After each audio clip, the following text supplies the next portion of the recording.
Hi there, I'm Lindsay Kyte, and I am the Associate Editor of Lions Roar magazine.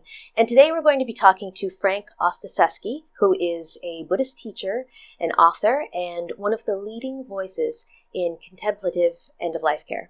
Thanks for being with us today, Frank. Happy to be with you and to be with your listeners and readers. Can you tell us what it was like in this field in the 1980s when you started out? Well, as I say, there were really great hospice programs in San Francisco at the time. At Zen Hospice, we wanted to complement those services, actually, by explicitly bringing in spiritual practice into the care of folks who were dying, bringing contemplative practice into that care. Now, the people that we were caring for didn't care beans about meditation or contemplative practices.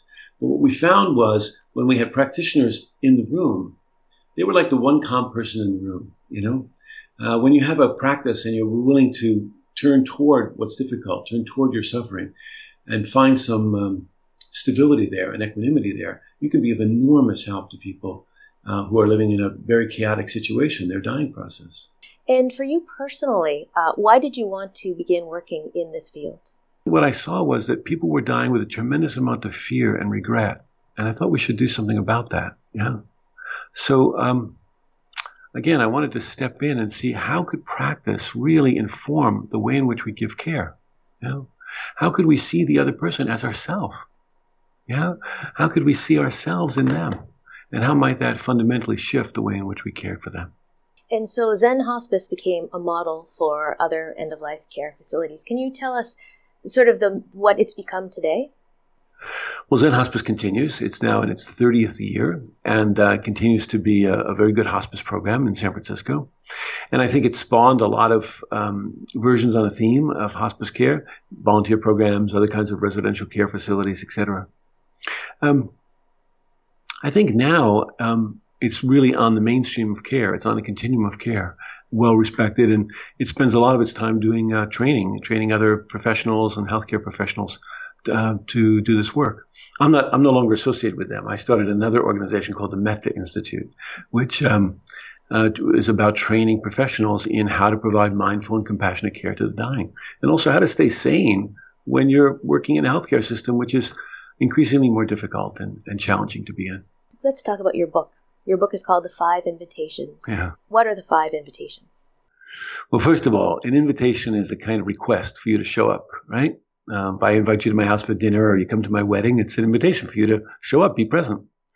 So the 5 invitations are just that. They're an invitation for you to show up for your life, right? And to step into it with both feet and live it fully.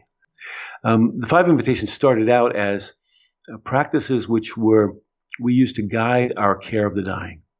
But then we found that they had a relevance for the rest of us in living a more meaningful and happy and purposeful life. So the 5 invitations are, the first one is don't wait. Don't wait. Yeah. Second one is welcome everything, push away nothing.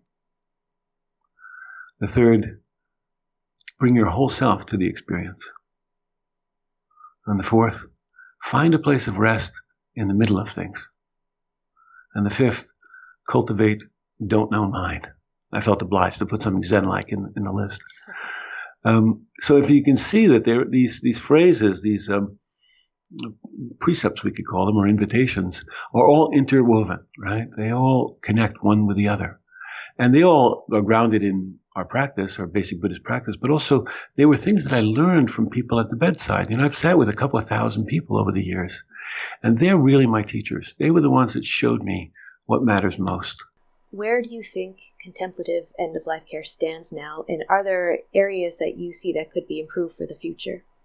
So I think that what we're seeing is the influence, just as we're seeing mindfulness influence every domain of our culture, whether it's education, healthcare, even the military. I think we're seeing contemplative care beginning to be like a stream that's moving through all dimensions of healthcare, not just care of the dying.